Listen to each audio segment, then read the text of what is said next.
Vidéo à propos de l'ampérage sur les chargeurs USB qui ont une sortie USB. Donc généralement ce sont des chargeurs secteurs que vous branchez chez vous dans les prises de courant. Donc j'ai pris plusieurs modèles, j'ai fait des photos et je vais vous expliquer pourquoi éventuellement, eh bien, quand vous prenez tel chargeur, vous vous apercevez que ça charge beaucoup plus vite sur le même appareil, je parle, et que si vous prenez par exemple l'autre chargeur, eh bien, vous apercevez que ça charge quand même moins vite. Alors je fais cette vidéo parce que moi j'ai remarqué ceci. Alors je l'avais remarqué depuis un certain temps, mais voilà, je me suis dit bah je vais faire une vidéo comme ça, je vais expliquer un petit peu. Donc c'est dû à l'ampérage, au milliampère en sortie, mais au niveau de la USB.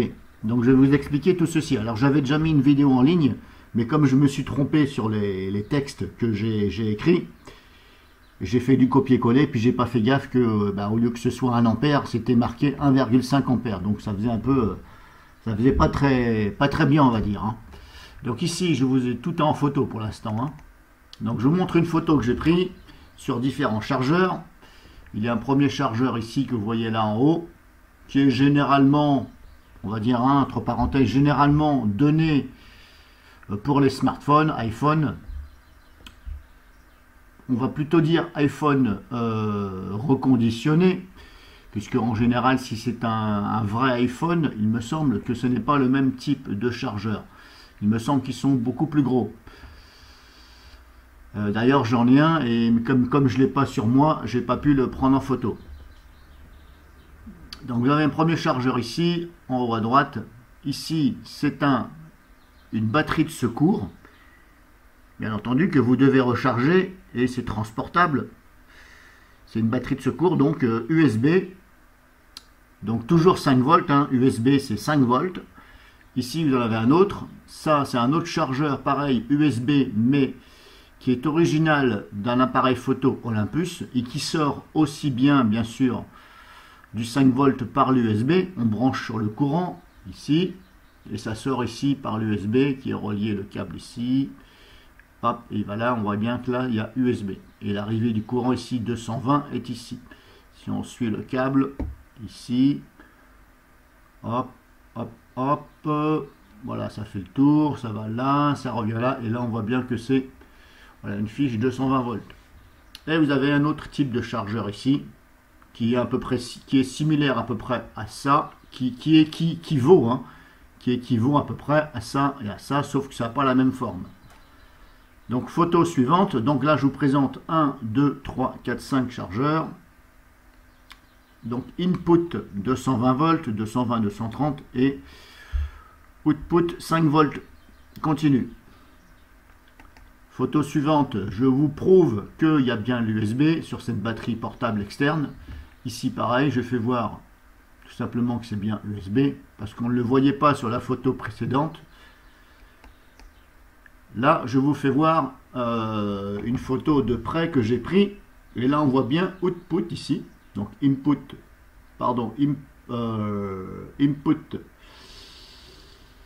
5 volts. Alors, bien entendu, là, ce n'est pas 220 volts. Là, c'est input 5 volts parce que c'est une batterie externe qu'on doit recharger par l'USB. Et vous pouvez, bien entendu, récupérer ce courant qui a été accumulé. C'est une batterie, hein. C'est un accumulateur d'énergie. Donc vous ressortez pareil en 5 volts. Entrée, on a donc 5 volts, 1 ampère.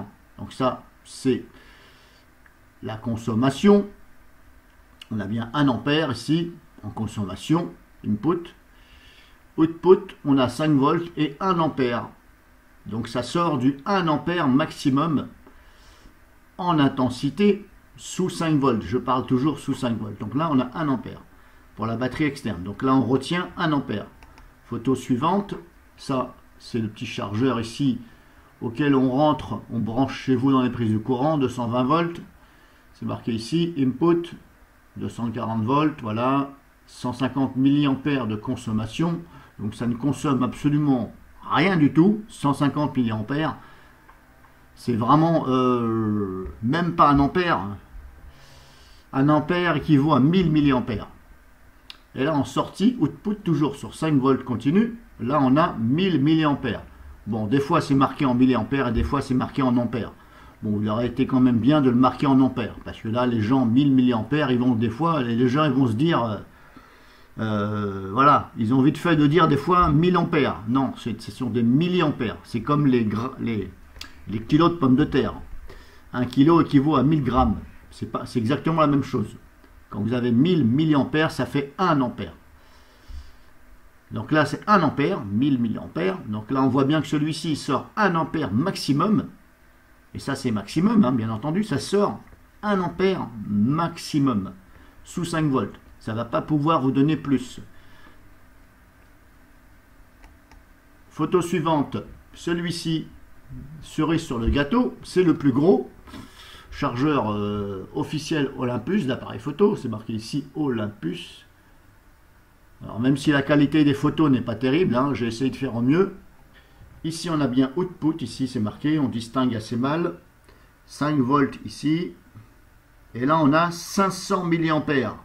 Donc là on est carrément sur, c'est 1 ampère divisé par 2. Donc là on est à 2 fois moins que 1 ampère. Tout à l'heure, on était à 1000 milliampères qui équivaut à 1 ampère. Et là, ça fait 500 milliampères. Donc, c'est le plus gros. Et cerise sur le gâteau, c'est celui qui a une capacité de distribuer en ampères, milliampères, beaucoup moins que les autres. Et pourtant, c'est le plus gros. C'est vrai que ça paraît un peu bizarre, mais voilà, c'est comme ça. Le constructeur, il a choisi ça, pourquoi, du comment, j'en sais rien, c'est pas mon problème. Donc, celui-ci, il délivre 500 milliampères. Chargeur l'appareil photo.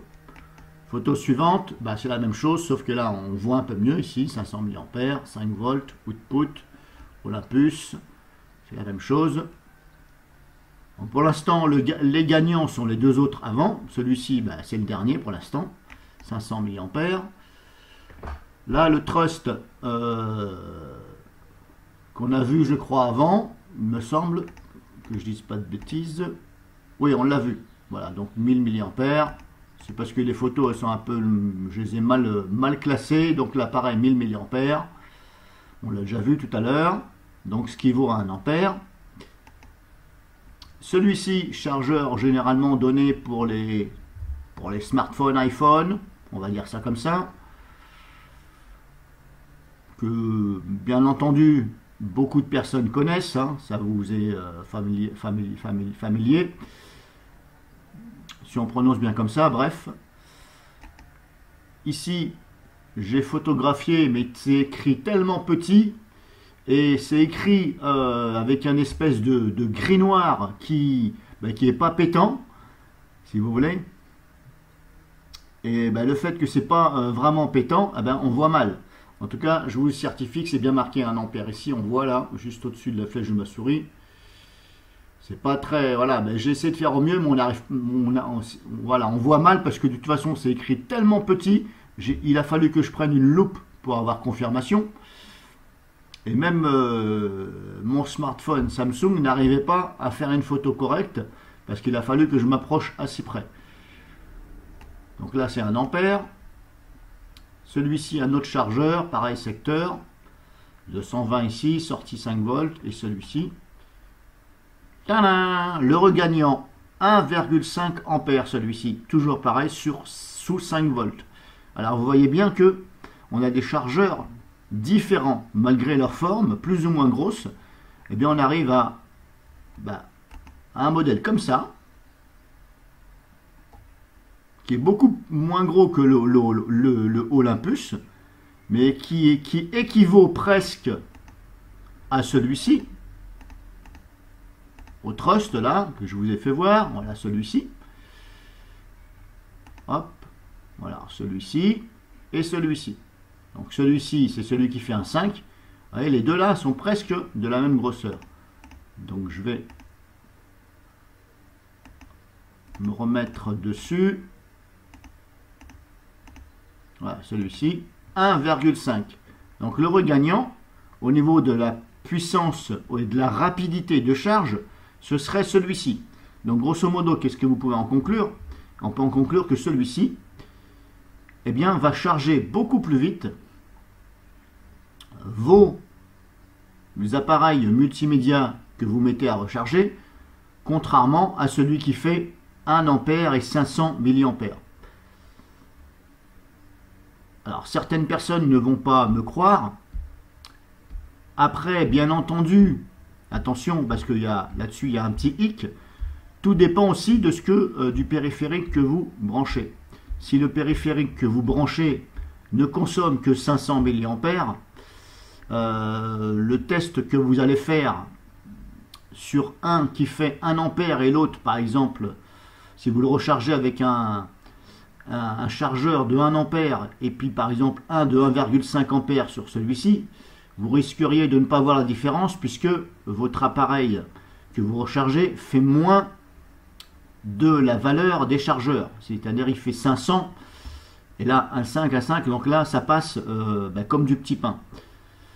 Après il faudrait essayer avec un chargeur plus faible, genre un 500 mA et un chargeur de 1 ampère.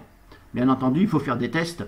Il faut carrément vider la batterie de votre périphérique. Si vous avez un smartphone, il faut faire en sorte que la batterie se vide complètement et voir, essayer de le réallumer pour qu'il s'éteigne à nouveau.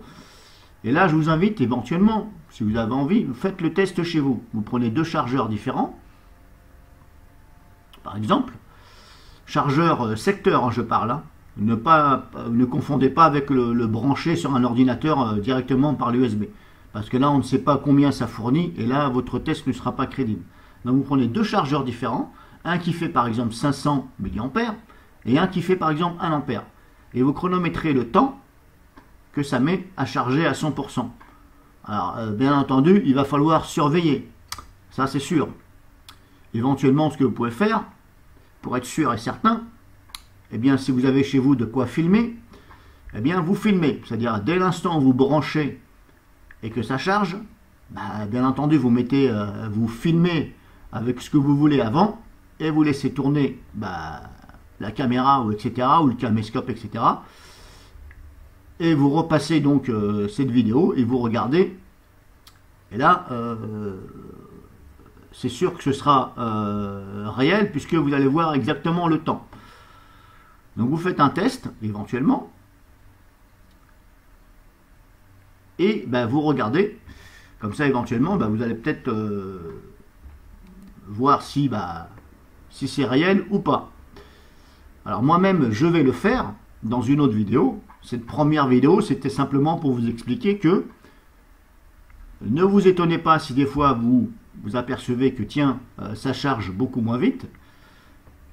C'est parce que le chargeur que vous prenez, la valeur est en dessous la valeur de votre appareil multimédia. Si votre appareil, par exemple, multimédia est donné pour 500 mA,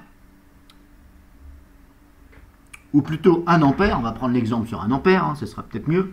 Si par exemple il est donné pour 1 ampère, je dis un chiffre au hasard, hein, 1 ampère.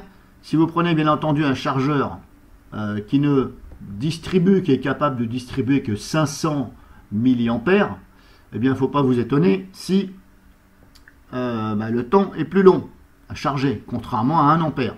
Il ne faut pas vous étonner aussi que il est possible que quand vous le touchez, eh bien vous sentez que c'est un peu chaud, voire chaud par rapport à l'appareil que vous mettez. Attention, il y a aussi la qualité du produit qui fait que ça peut aussi chauffer. Voilà. Ça, je préfère vous le dire. Mais il est possible que vous sentiez que c'est chaud.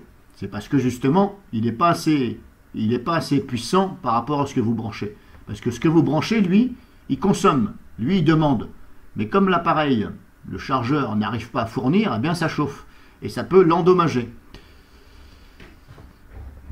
Donc voilà, ça c'est une première partie de la vidéo pour vous expliquer grosso modo qu'il est mieux de prendre le bon chargeur. 2, vous assurer avant d'acheter et de vous jeter sur le chargeur pas cher, made in China ou par exemple acheté chez Babou, etc. Ce n'est pas une critique, Babou. Hein. Voilà, je prends un exemple sur des magasins où il y a des produits pas chers. Ça peut être Babou, ça peut être Aldi, hein, Aldi, comme on dit, on va les citer, Aldi. Ah, ce n'est pas une critique, hein. Voilà. Moi-même, j'ai des amis de pas toute religion, mais voilà, j'ai des amis blacks, africains, machin, etc., musulmans, etc., et je n'ai aucun souci. Bon, rien à voir avec cette vidéo, hein, c'est pour vous dire que quand je dis des trucs comme ça, c'est pas méchant. Hein. Donc, quand vous achetez un chargeur, pour moi, je vous conseille d'en prendre un qui fait un minimum de 1 ampère. Voilà, regardez bien. Si vous ne voyez rien marqué dessus, n'achetez pas. N'achetez pas, ne vous pressez pas, n'achetez pas. Si vous commandez sur Internet, regardez bien avec les images, etc. Si vous pouvez, chose que des fois, ils ne montrent pas, ou alors la valeur ne correspond pas dans le descriptif. Prenez bien un chargeur avec un minimum de 1 ampère, et c'est déjà pas mal pour les appareils multimédia. Alors je parle des appareils multimédia, je parle surtout pour les iPhones, les smartphones. Aussi éventuellement les GPS, mais il me semble bien que les GPS ça consomme un peu plus, je crois. Il me semble bien, hein, j'avais déjà fait un truc comme ça, il faudrait que je vérifie, mais je crois que c'est plus aux alentours des 2 ampères, je crois, il me semble, ou 1,5, je sais plus. Voilà, donc je vais plutôt parler pour tout ce qui est batterie externe, voilà. Comme je vous dis, les iPhones, etc., les Android, etc. Je parle pas des tablettes, parce que les tablettes, comme je vous dis, ça fait partie aussi des... C'est un peu de la même... je vais rapprocher ça plutôt aussi vers les GPS, les tablettes, donc ça consomme un peu plus. Donc je parle au niveau des... tout ce qui est téléphone, etc. Vérifiez bien que quand vous achetez des chargeurs, hein, c'est vrai qu'il y en a des pas chers au marché, à 2 € vous avez un chargeur, mais le problème c'est que le chargeur ne peut faire que 500 mAh, alors que moi je vous conseille 1 ampère, un minimum de 1 ampère. Si vous en trouvez des 1,5 ou peut-être 2, peut-être que ça existe, vous regardez. Voilà, mais en tout cas 1 ampère c'est déjà pas mal. Vous savez, des fois il faut mieux mettre un peu plus cher, et voilà, ce sera beaucoup mieux que d'après de dire c'est de la merde, vous vous tirez les cheveux, qu'est-ce que c'est que cette daube? Non, c'est pas vraiment que c'est de la daube, c'est que voilà, faut lire ce qui est marqué, et c'est vous qui l'avez acheté. Sachant que, comme je vous dis, s'il n'y a rien marqué, moi personnellement je n'achète pas. Je vais me référer sur un autre produit où j'attends s'il n'y en a pas.